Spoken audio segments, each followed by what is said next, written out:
You ask Tiger to calculate. This deals with finding the midpoint between 2 points.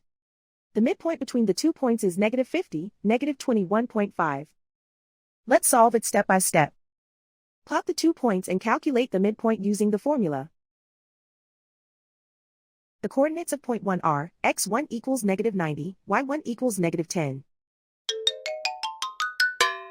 The coordinates of point 2 are, x2 equals -10, y2 equals -33. PM represents the midpoint of the 2 points.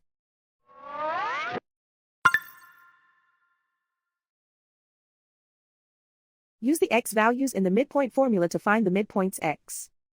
x1 equals -90. x2 equals -10. Simplify the arithmetic.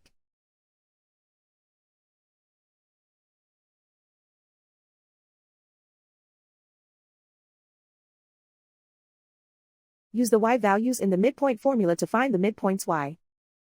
y1 equals -10.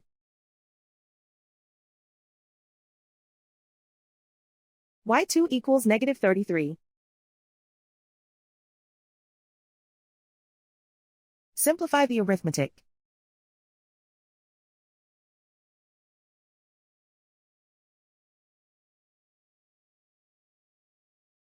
And so, the midpoint is -50, -21.5.